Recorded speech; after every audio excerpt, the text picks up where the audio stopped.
Good afternoon, and thank you for sticking with us through thick and thin. My name is Andrew Eaton. I'm Marketing Manager here at Data 8. I'm accompanied by my colleague, Richard Hartland, who is Technical Director here.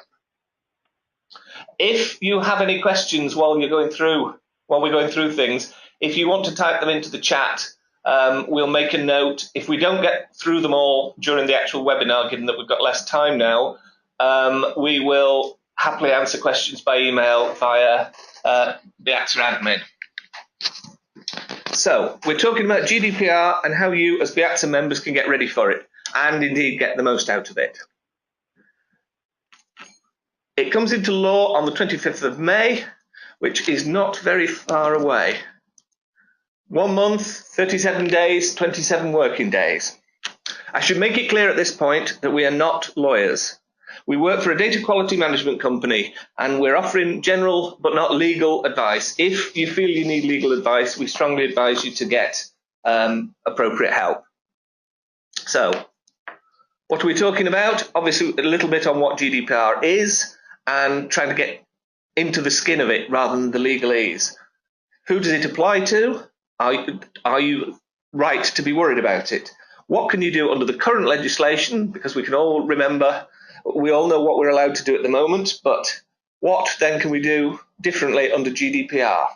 And what are the implications? So the General Data Protection Regulation, this is the official meaning of it, but we're more concerned, what does this mean to real people? We're not lawyers, as I said. We want to put this in a way that muggles like us can understand. So the key thing is privacy is a big thing and people really care about it. That's at the nub of it all. So to use an analogy, you should probably treat other people's data like you treat their children. You have lots of children visiting your zoos and aquaria. Schools can't take kids to the zoo without getting the parents' consent. And that, in a nutshell, sums up what we're trying to achieve here, giving individuals the ability to control what happens to their personal data. So, does it apply to me? Well, do you hold UK or EU residents' personal data? Now, that personal data is not just inside leg measurement and religion. It's things like name, membership number, address, email address, phone number, even the Twitter handle. If you store it, it matters. And then comes the question, what do you do with it? How do you process? Processing is a term that comes up a lot in GDPR. By processing, we include things like emailing a newsletter, announcing the birth of a baby orangutan to the members, seeking donations, calling members, writing to employees or volunteers, and processing gift aid, all counts. So if any of this applies to you, then GDPR applies to you.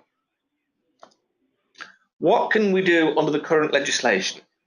Well, by direct marketing, we mean all the various ways in which you can communicate with a customer, post, telephone, text, email, even social media. And under the current legislation, the Data Protection Act, there are various things that you can and cannot do. Within that, there is a subset for the electronic means of communication for the Privacy and Electronic Communications Regulations, or PECA. Now, there are a number of reasons legally you are allowed to process data, the legal basis. One of these is it's in your legitimate interest to do so. Another is that you have consent from the person whose data it is to do so.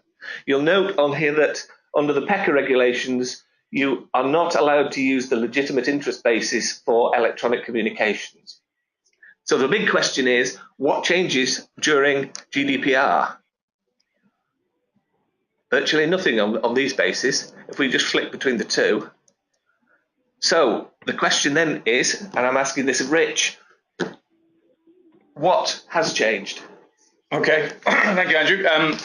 Okay, so we're going to go through, I'm just going to do a few sort of introductory things, top level, things that you'll probably want to go and find out about, and it'll help guide your your documentation and the background things that you should be doing in order to be GDPR compliant. And then what we'll come back to is this more critical thing about how, as an organisation, we're going to market our products and our services to our potential clients, and how GDPR changes that. So the main changes that GDPR bring in, and there are some fairly significant changes here regarding several areas like this: data security, the compliance that you need to go through, what enforcement and liabilities, what enforcement actions are on, what liabilities that you now have. There's changes to consumer rights as individuals. You and me at home, we have new rights, and how we must go about processing personal data.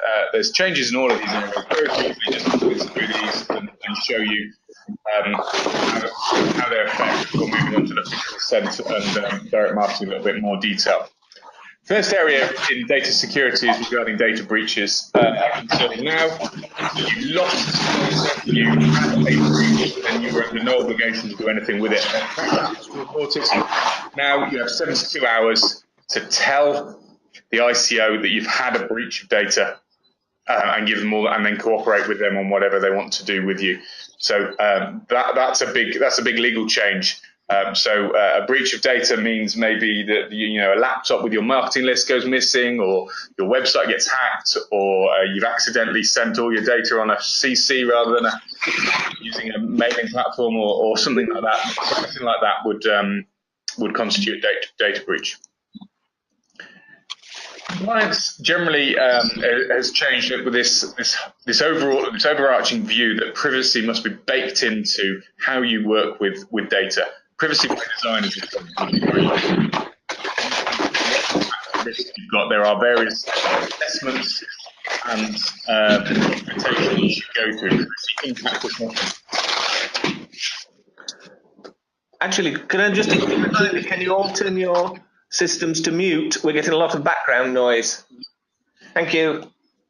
You should be taking steps to mitigate these risks and ensure that they are not managed as much as possible.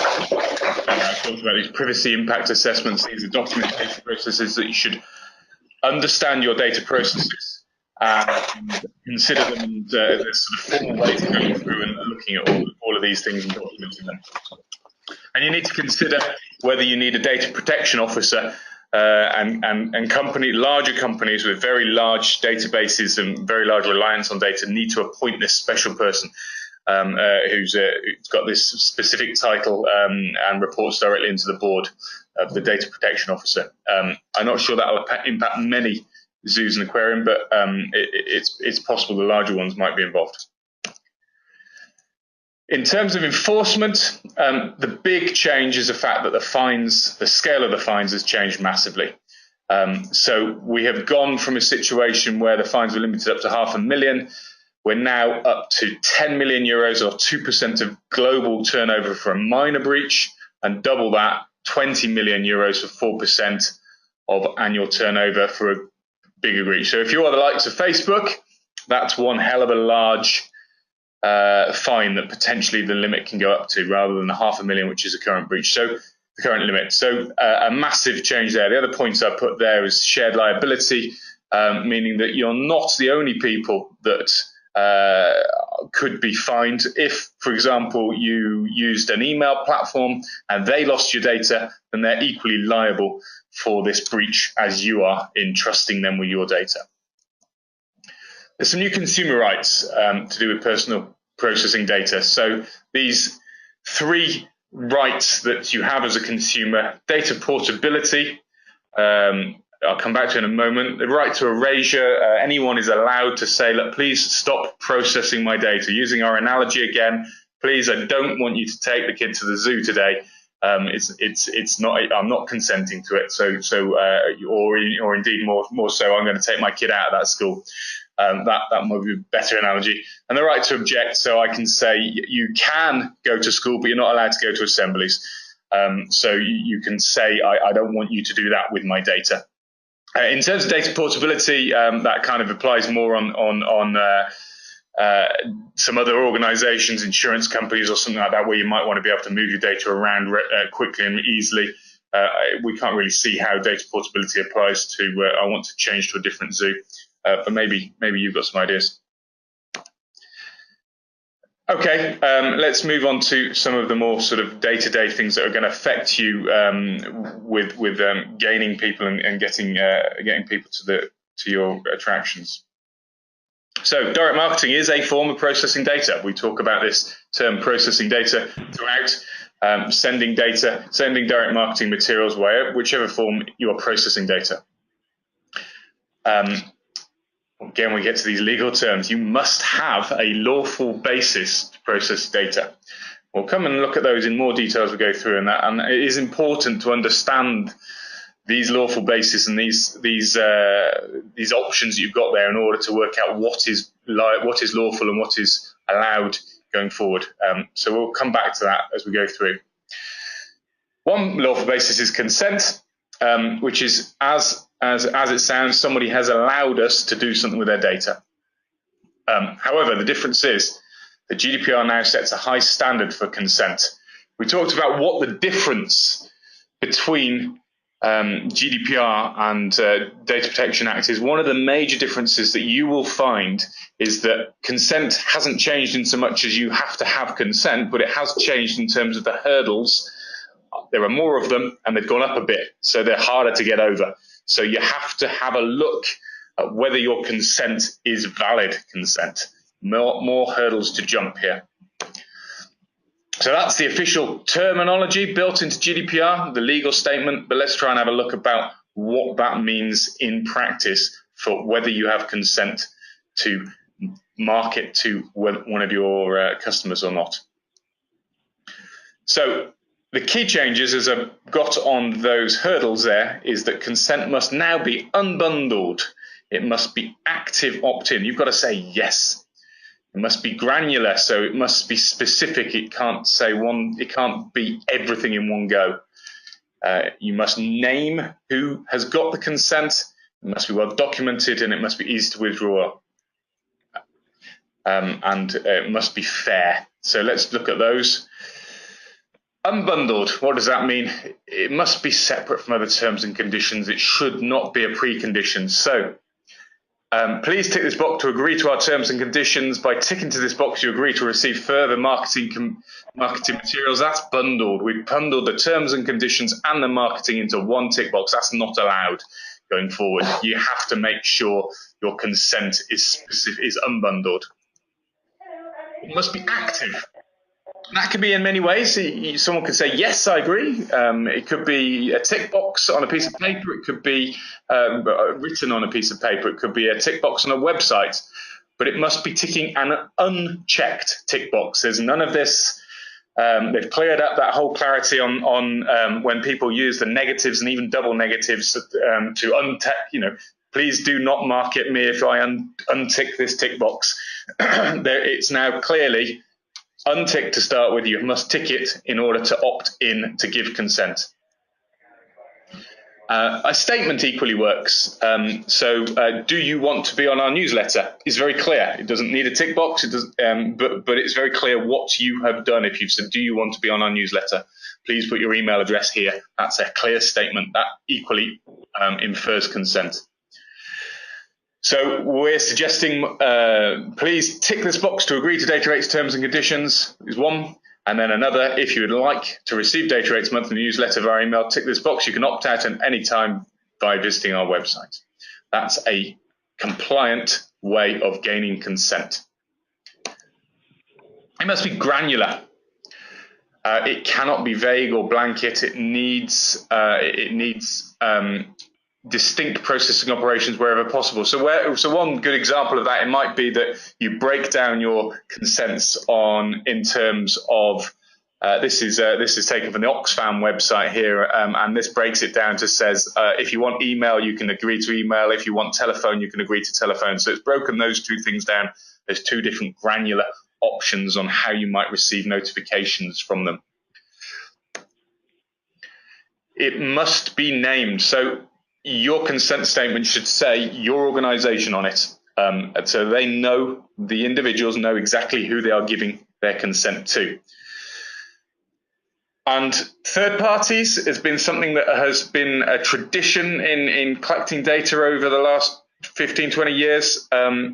Now, moving forward, if you want to share your data with anyone, you must name those third parties specifically. You can't say, I will name, other partners. It must be third parties, and they must be named as organizations. The guidance is clear as that. It must be organizations and their company names. So you can't even say, I'll share it with other zoos. You must say, I will be sharing it with XYZ zoo. And that would then be unbundled and granular, so it would be a separate tick box if you wanted to do that. So you can't get away with, I'm going to share my data with anyone from the automotive, broadband, call center, charity, competition sites, which is a consent statement I've seen used currently in somewhere on the internet. Consent must be easy to withdraw, and you have to inform their right to withdraw. So how they withdraw, it must be as easy to withdraw it as it was to give consent. Typically on emails, it's nice and easy. You have an unsubscribe link at the bottom, but you also need to consider your other marketing activities and make sure that they can unsubscribe from them as easy as it was to give consent. We've just added that last bit there on the basis that it's possible that you've got some children in your databases here, so you should work hard to make sure that these rights and how you withdraw it are understandable, especially if you do have children.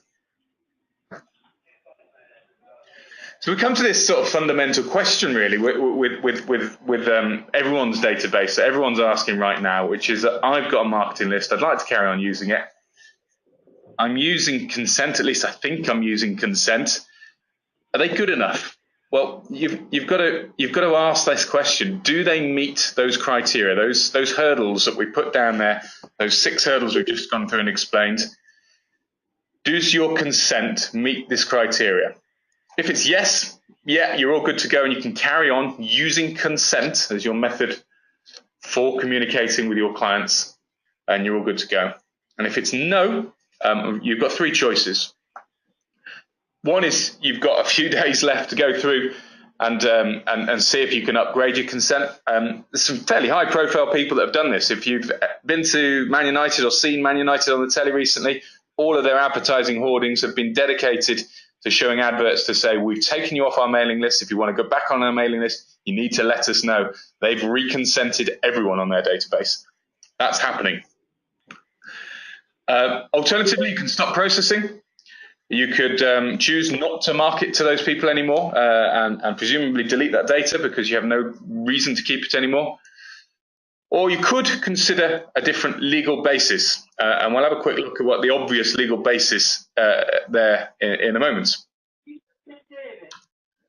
So I mentioned earlier that there are 6 legal bases, 6 lawful ways that you can process data. And these are consent. We've covered that in detail there. We know what consent looks like under GDPR. Other ones, fulfillment of a contract. If you've ordered something from me, then I might need to process your data in order to send the product to you. And that's fulfilling a contract. That's why I'm using your data. I might have a legal obligation to do something. So it might be that the law requires me to credit check you in order to give you a loan, and therefore I'm going to use your data for those purposes, and I'm going to use legal obligation as my lawful basis.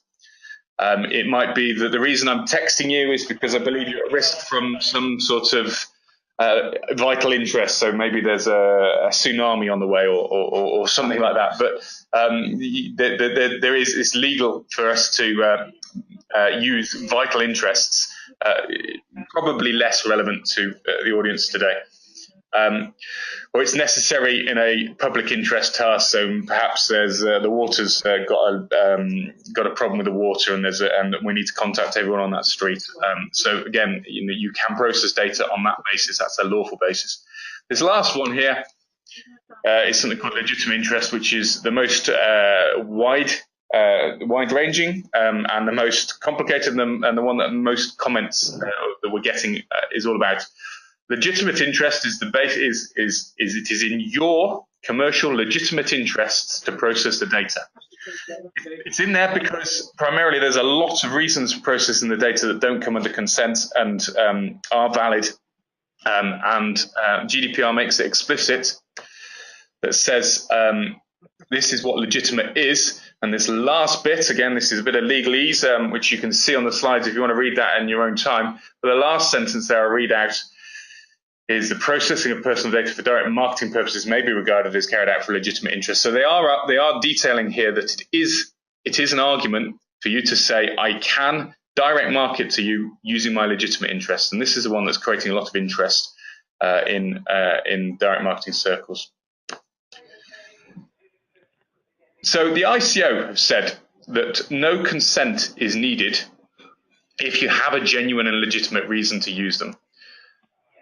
If no harm is caused to an individual, and a really good example of this, where they're giving clear guidance, is using post. So, for example, if you wanted to do a direct mail by post, they have stated that you could use a list of name and address without consent and argue your legitimate interests in order to be able to send letters or leaflets. As long as you give them the option to opt out at some stage, it is not causing them any sort of genuine harm, and therefore legitimate interest is arguable. What do we need to do if we're going to use legitimate interests?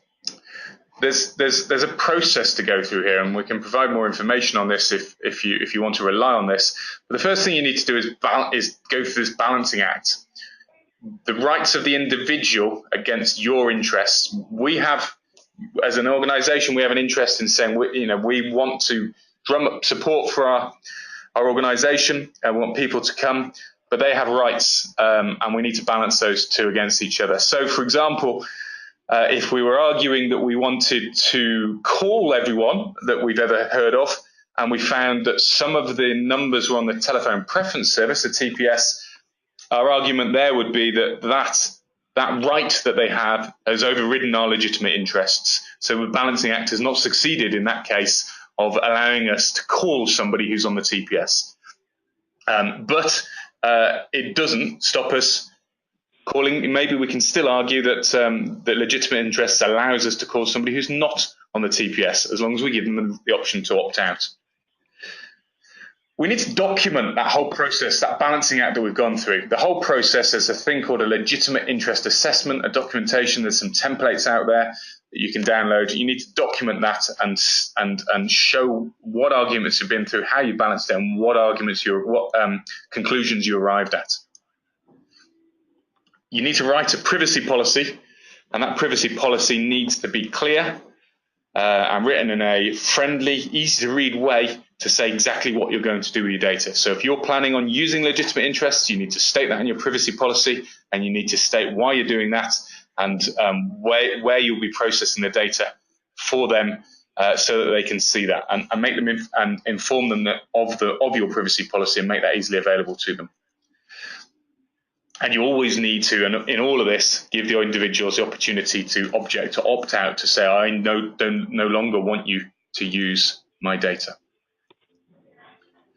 So the main messages. I hope we've covered some of the issues that you're looking to cover there. The main messages that we're going to cover off. By all means, fire any questions at us on the chat that we've got there.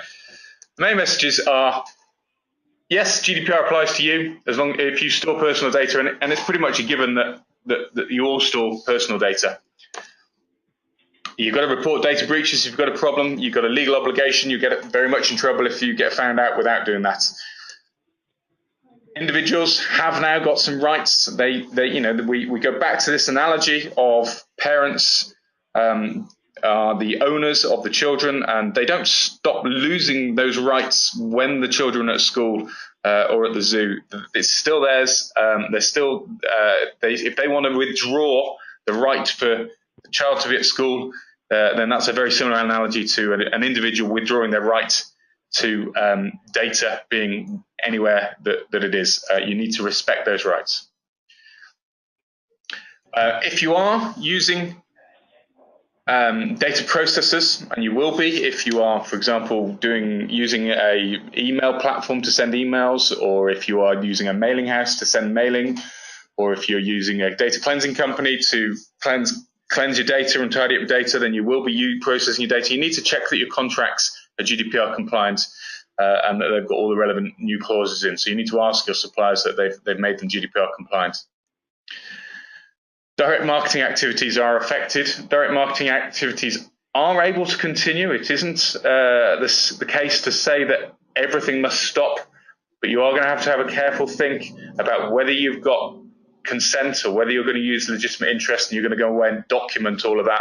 Document that in your privacy policies, document that in internal documentation. Should anyone ever come knocking and saying, how have you marketed to me, you will then be able to go through the processes that you've been through, that you're advised to go through to demonstrate that you've got all of that.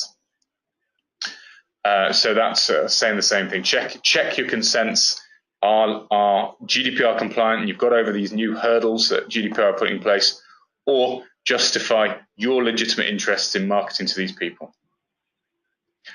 And remember, although the ICO have made it clear that this isn't about increasing fines, however, fines can be significant, and if you are blatant, if you are negligent, then you may well find yourself on a very significant fine if you do the kind of thing that we've been seeing in recent years. I think TalkTalk had a really nasty hack where the data got hacked, and they got fined near the limit of what the current limit is. I should imagine that in the future world they would have been fined a lot more than what they were fined. I think they were fined 400,000. I think they could have been looking at many millions in the new era. Few resources for you, and we're at hand as well. We've got our white paper on data quality management that you can download from our website. The ICO really is the place to go to in order to find out everything about GDPR. They've got some very good checklists that you can go through. Have a look at their stuff. It's very easy to find on the internet. The Direct Marketing Association are very good and act as a industry body for the direct marketing industry, very much on the organisation's side and supporting the right to continue with direct marketing despite the increase in privacy and rights there. And the Microsoft GDPR assessment tool, I'm not sure that's particularly relevant here, but it's there if you need it. That's pretty much run through, but we do have a few questions. So I'll read the question. I'll read it, yeah. Yeah, okay. Yeah, these are questions that have come in while we've been working on this with BIAZA. So first one, and it's a biggie. We've been emailing our customers using an email platform for the last 5 years. Can I continue to mail to them? Okay, so I gave the warning that we need to understand these legal reasons. And we look to add a slide. Let me just find this slide. Can I do this? I think I can. So we talked about this slide here. Oh, no. Let's whiz through and get it done. So the answer is yes, if you have a legal basis to process their data. So if you feel that the consents you got meet all these hurdles, then yeah, absolutely, you're fine. You've got a clear consent statement from them, then you can continue to mail them. Legitimate interest is harder to argue with email because it's specifically restricted in PECA. However, that X there is a little bit, there's probably an X question mark really. PECA. So if you've got consent and you're happy with your consent, then the answer is yes, no problem. If you can justify all of those hurdles that we went through and the consent statements were good. If you can't do all of that, then you need to have a look at different legal reasons, and the obvious one is legitimate interest.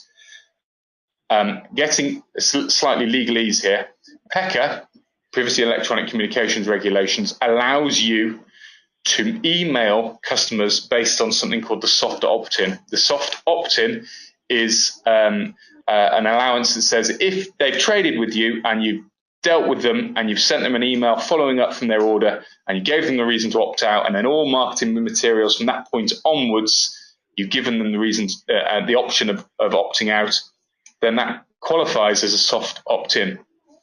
Now, soft opt-in isn't consent. It doesn't jump over the hurdles that we've got. So you're going to have to say the soft opt-in regulations, which are baked into the PECA regulations, is a legitimate interest. It's in your legitimate interest to carry on mailing them based on the soft opt-in. You'd have to detail that in your privacy policy and make it clear to people that that's why you're doing it and give them the option to opting out.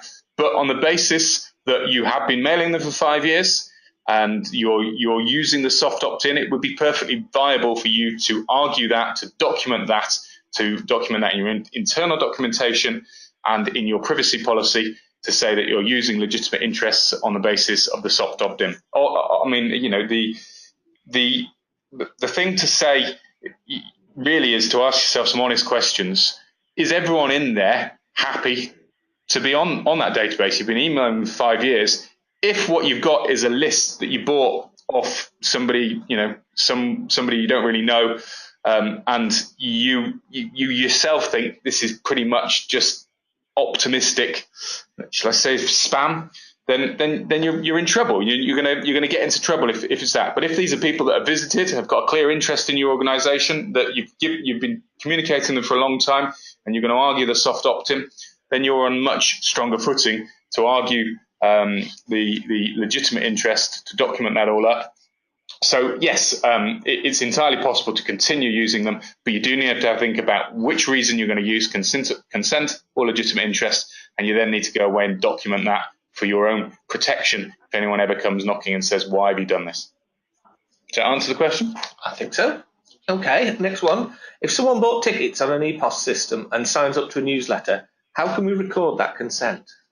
So an EPOS system being sort of your tills or something like that, or maybe your website. So one of the clear things about consent, if you're going to use consent as your lawful basis, is that you must document it. So you must be able to demonstrate that you gain consent, and so that documentation involves demonstrating when you gain the consent, how you gain the consent, and what the specific wording that they agreed to is. It comes down to documentation. So let's say that at a till, as people went through the till, you said, that's $15.99, please. Would you like to sign up to our newsletter? If so, what's your email address? And you put the email address in, and you waited from the customer to get a yes, an affirmative opt-in, then I think you've got consent. If that's your story and that's really what happened. Your key thing is to be able to document that, especially when we're talking about historic things that maybe you weren't up for. You know, if this was happening 3 or 4 years ago, maybe you didn't know you had to record all of those things. So at this stage, I guess our recommendation would be document it now. Document that was the process. This was the training you gave to your staff. They weren't just saying email address and then just writing an email address in. They were genuinely saying, and they were advised to say, do you want to sign up for a newsletter? If so, can I have your email address? And if you've got that, then you've got valid consent. You just need to document it. Documentation is as good as it is. It will vary. Sometimes it will be a row in a database. Sometimes it will be a piece of paper. You could argue, I suppose, either of those could be forged, but that's not really what it's about. We're talking about you as an organisation taking all necessary steps to document what you've done in order to stay on the right side of the law here. And as long as you do that, you should move forward with some confidence, I think. Okay. Do I have to list the names of companies with which I share the data in my privacy policy? Yes, absolutely. And I'd probably go further than that. I think that's one you might get some specific advice if you are planning on sharing data. I think the best advice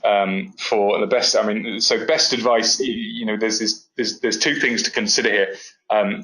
From a commercial point of view, you want to share as much data as possible, perhaps, and you want to make, but from the best, what's your best practice, you might have a slightly different approach, and that might actually give you better results. than volume. So if you wanted to share data with somebody else, let's say you're a zoo and you've got a nearby aquarium that doesn't compete with you, but you want to work together and you want to share data, then I think you need to ask a specific unbundled granular request to say, are you all right with me sharing the data with aquarium down the road, and naming that and getting a separate tick box for that.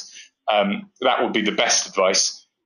If you put it in your privacy policy, you are to some extent hiding it away, and I don't think that would be best advice, or something that it might be something that you could get picked up on. A lot of this stuff is, of course, yet to be judged upon. There is no case law on whether which one of those two approaches would work and would be viable, but you can read the guidance, and I think the guidance would clearly state that the best way of doing it would be to be very specific and get separate consent for sharing data with a named company. Okay, on a related question, do I have to name the mailing house we use to print the labels for a magazine mailing? Okay, a good question, but I think that's slightly different. So we're not sharing the data in a way that they're going to use it for any other purpose than we're controlling. So as you are the data controller for this data. You own it. That's a legal term, data controller. You're going to use a mailing house to do something that you're specifically going to instruct them to do. They are, in legal terms, a data processor. So the data processor can only do what you ask them to do. It can't do anything other than that. As a legal relationship, they would be breaking the law if they were suddenly to go and stick all that data in their database and email it, for example, for their benefit. They can only mail it on the instructions you gave them. So we're talking about a data controller, data processor relationship there. And in that instance, then you wouldn't have to name the mailing house, but it would be best advice and to name these things in your privacy policy. You need your privacy policy to be clear, legible, readable to your data subjects. And one of the things you're going to do with your data is to pass it to a mailing house so that it can be mailed. That should be detailed in there. What might we do with your data? We might send you mails, and we might use an external company in order to send that mail to you. That's as simple as it should be. It should be in English. It shouldn't be in legalese. It should be written down so that anyone can read it and understand what they're going to do with their data. Clear. Can we continue to purchase lists? That's a question which is pretty difficult to answer at this stage. There are some companies that are still going out there and doing it. I think that we come down to the same questions again. You're going to have to come up with a legal basis for using the data, and the company that is producing the list has to come up with a legal basis for producing the list. It's very difficult to see how they're going to use consent to do that, because consent needs third-party approval. It's very unlikely that if someone's compiled a list that they've named your zoo as the person, unless you've sponsored their collection, then it's unlikely that they'll have done that. So if they're not using consent, they're going to use legitimate interest. We've had clear guidance from the ICO that mailing purposes can be justified under legitimate interest. So I think lists will continue for those purposes. It's possible that things like some telephone registers, telephone directories, the telephone directory, the 118 services will continue to run. And on that basis, there may be some telephone numbering that telephone campaigns that could still work to some extent. But I think that the days of buying lists of emails are probably beyond, because I can't see how consent could be justified, and PECA specifically says that you need consent. So I think in terms of those three channels there, mail, yes, I think lists would be still appropriate. Telephones possibly, depends on these list owners and what they feel they have the right to do. And emails, I think, no, I think that you won't be able to buy lists with emails on. That's probably all we've got time for. So thanks, Rich. Oh, we've got one more question. How do we stand regarding marketing to children? Well, that's another interesting one. And I think you need to, there's some good advice on the ICO. Actually, it's really simple to to find these things. You type in ICO GDPR children into Google, and you'll get their full guidance on the matter. You need to be very careful with children. One specific point to make here is that if you are relying on consent, a child's consent, then there is a law that says that children can only consent when they're over 13. So you can't rely on children having given consent below that age. Maybe you've had people come along for either adoptions or zoo days or something like that, and you're keeping their data for a reason. Maybe they sponsored an animal or something like that, and you will have clearly an interest in keeping that data. And that's fine, you can do so, but you do need to be very careful about it, document it, read this guidance from the ICO, and pay attention to the fact that this is children's data and is more sensitive by definition than adult data. So you need to again go through this process of documenting what you're going to do with the data, understanding your lawful basis for processing it, and being extra careful with children. But certainly it's possible. We're not saying you have to stop, but you do need to be careful with children. That's a really good question.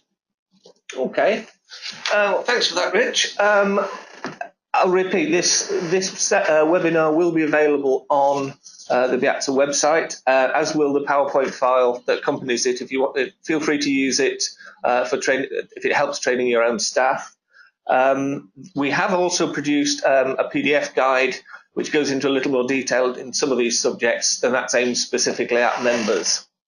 If there are any further questions, you can email the Society, and we will respond to all questions that we get. Finally, within the PDF guide, there is a description of the services that Data8 provide. We help you clean up your data prior to any consenting and that sort of thing. We can help. Our website is www.data-8.co.uk. Plug over. Thank you for sticking with us, as I see virtually most people have. I hope it was of use, and good luck with all your preparation. Thank you, everyone. Thank you.